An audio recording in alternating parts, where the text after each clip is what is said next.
প্রিয় দর্শক আসসালামু আলাইকুম, আমার কুকিং চ্যানেলে স্বাগতম সবাইকে। তো ভিউয়ার্স, আজ আমি আপনাদেরকে তৈরি করে দেখাবো ম্যাঙ্গো সাবুদানা ডেজার্ট। এই ডেজার্টটা দেখতে যেমন লোভনীয়, খেতেও কিন্তু অনেক মজা।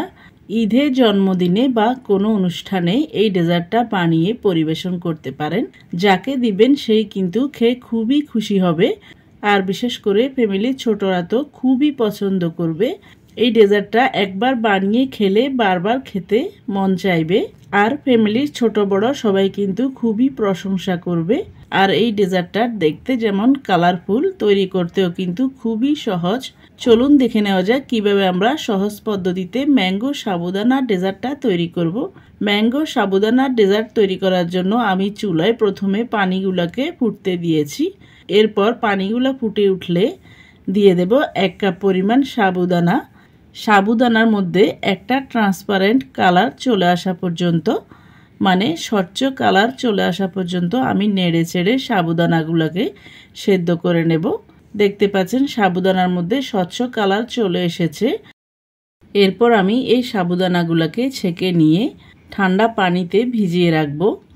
এতে করে সাবুদানাটা একটার গায়ের সাথে একটা লেগে যাবে না, আর একদম বলের মতো আলাদা আলাদা দেখাবে।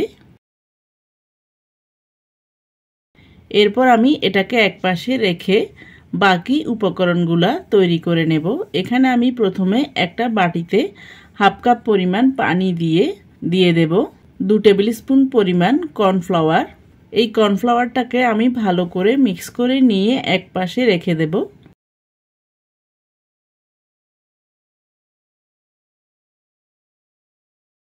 এরপর আমি একটা বাটিতে 1/2 কাপ পরিমাণ পানি দিয়ে দিয়েছি 3 টেবিল স্পুন পরিমাণ কাস্টার্ড পাউডার।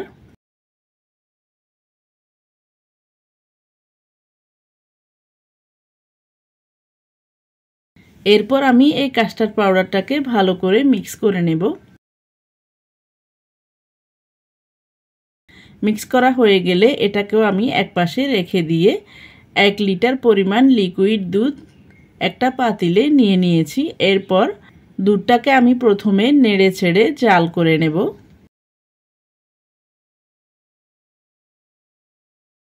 দেখতে পাচ্ছেন দুধটাকে আমি নেড়ে ছেড়ে জাল করে নিয়েছি।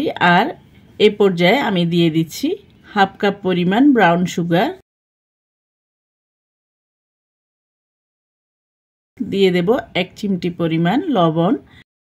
এরপর আমি চিনি আর লবণটাকে ভালো করে নেড়ে ছেড়ে মিক্স করে নেব, আর মিক্স করতে করতে দুধগুলাকে একটু ঘন করে নেব। এরপর আমি দুধটা যখন ফুটে উঠবে আর ঘন হয়ে যাবে, এ পর্যায়ে আমি দিয়ে দেব কনডেন্স মিল্ক আর ক্রিম।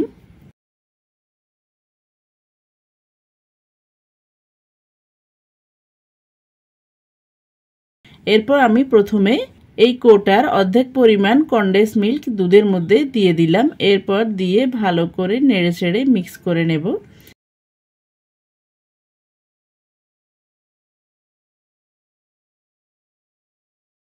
এরপর মিক্স করা হয়ে গেলে দিয়ে দেব ডানো ফ্রেশ ক্রিম।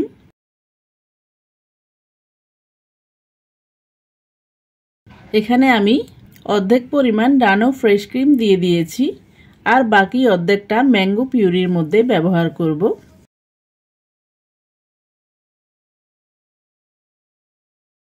এরপর আমি নেড়ে চেড়ে ক্রিমটাকেও মিক্স করে নেব। দেখতে পাচ্ছেন কনডেন্স মিল্ক আর ক্রিমটা দেওয়ার ফলে কেমন ব্রাউনিশ কালার চলে এসেছে দুধের মধ্যে, দেখতেও কিন্তু খুবই সুন্দর লাগছে। এরপর দুধটা ভালো করে ফুটে উঠলে দিয়ে দেব আগে থেকে সেদ্ধ করে নেওয়া সাবুদানা। দেখতে পাচ্ছেন সাবুদানাগুলা একটার গায়ের সাথে একটা লেগে যায়নি, আর একদম ফুলে বলের মতো হয়ে গেছে। এরপর আমি সাবুদানাটা দিয়ে ভালো করে নেড়ে ছেড়ে মিক্স করে নেব আর ফুটিয়ে নেব। দেখতে পাচ্ছেন সাবুদানাটা ফুটে উঠেছে আর জাল করতে করতে একটু ঘন হয়ে গিয়েছে। এ পর্যায়ে আমি দিয়ে দেব আগে থেকে মিক্স করে নেওয়া কর্নফ্লাওয়ারের মিশ্রণটা। কর্নফ্লাওয়ারের মিশ্রণটা দুধের মধ্যে দেওয়ার আগে আমি ভালো করে নেড়ে চেড়ে মিক্স করে নিয়েছি, আর কর্নফ্লাওয়ারের মিশ্রণটা দুধে দেওয়ার আগে চুলাটাকে বন্ধ করে দিয়েছি। না হলে কিন্তু কর্নফ্লাওয়ারের মিশ্রণটা পাতিলের তলায় লেগে দলা পেকে যাবে। এজন্য চেষ্টা করবেন কর্নফ্লাওয়ারের মিশ্রণটা চুলায় দেওয়ার আগে চুলাটাকে বন্ধ করে দিতে। এরপর আমি ভালো করে নেড়েচেড়ে কর্নফ্লাওয়ারের মিশ্রণটাকে মিক্স করে নেব। এরপর মিক্স করা হয়ে গেলে দুধ আর সাবুদানার ক্ষীরটাকে আর একটু ফুটিয়ে নিয়ে ঘন করে নেব নেড়েচেড়ে।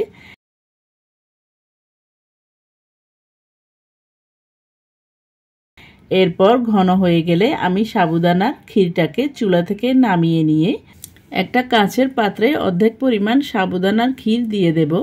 দেখতে পাচ্ছেন সাবুদানার ক্ষীরটা কতটা ঘন হয়ে গেছে। এই ক্ষীরটা ঠান্ডা হয়ে গেলে আরও একটু ঘন হয়ে যাবে।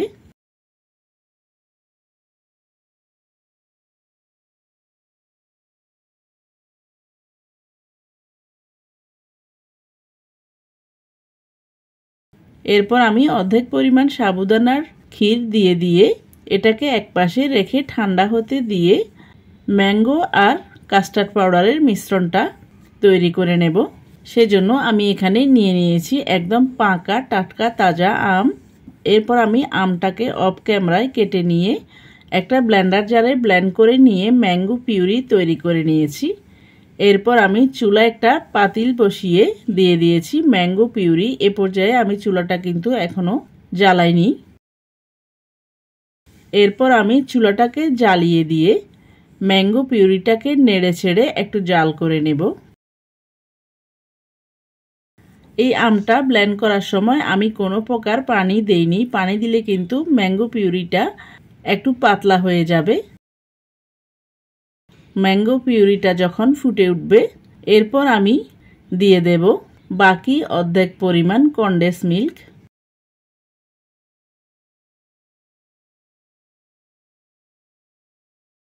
আর দিয়ে দেব বাকি অর্ধেক পরিমাণ ডানো ফ্রেশ ক্রিম।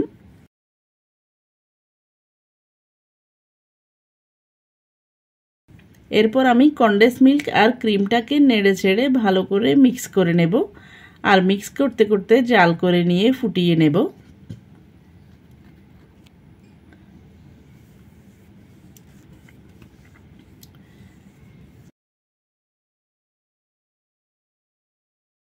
তো ভিউয়ার্স দেখতে পাচ্ছেন ম্যাঙ্গো পিউরিটা ফুটে উঠেছে।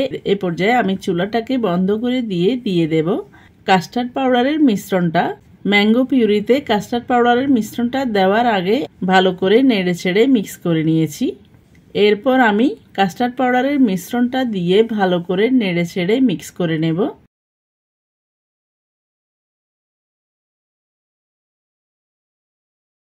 এরপর দিয়ে দেব কর্নফ্লাওয়ারের মিশ্রণটা। আমি আবারও বলছি এ পর্যায়ে কিন্তু চুলাটা বন্ধ রাখতে হবে, না হলে কিন্তু কাস্টার্ড পাউডারের মিশ্রণ আর কর্নফ্লাওয়ারের মিশ্রণটা পাতিলের তলায় লেগে দলা পেকে যাবে। এতে করে ডেজার্টটা খেতেও ভালো লাগবে না। এরপর আমি দুটো উপকরণ দিয়ে ভালো করে নেড়েচেড়ে মিক্স করে নেব।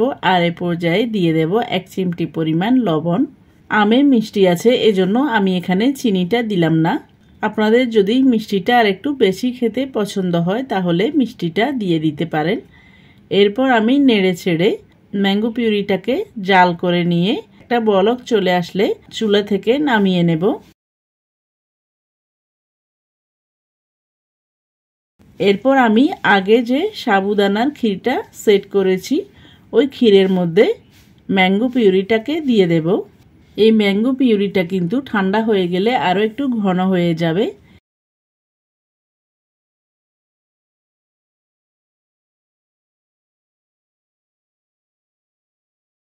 এরপর আমি ম্যাঙ্গো পিউরিটাকে সেট করে নিয়ে সাবুদানা ক্ষীরের লেয়ারটা দিয়ে দেব। আপনারা চাইলে এই ডেজার্টটা দুটো লেয়ারেও তৈরি করতে পারেন, তবে এভাবে 3টা লেয়ারে এই ডেজার্টটা তৈরি করলে দেখতেও সুন্দর লাগে, খেতেও ভালো লাগে। এরপর আমি দিয়ে দেব উপর থেকে আমের কিউব।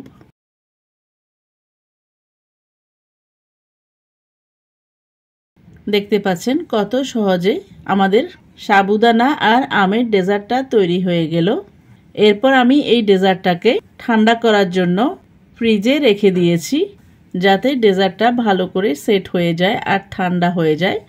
প্রচণ্ড গরমে এরকম আমার সাবুদানা দিয়ে ডেজার্টটা তৈরি করে খেলে একদম মন প্রাণ ঠান্ডা হয়ে যাবে।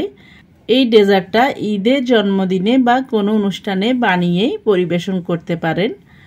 আর এই ডেজার্টটা একবার তৈরি করে না খেলে বুঝতেই পারবেন না কতটা মজা, একদম মুখে দিলেই মিলিয়ে যাবে। আর ফ্যামিলির ছোট বড় সবাই কিন্তু খেয়ে খুবই খুশি হবে। এই ডেজার্টটা আইসক্রিমের চেয়ে কোনো অংশে কম নয়।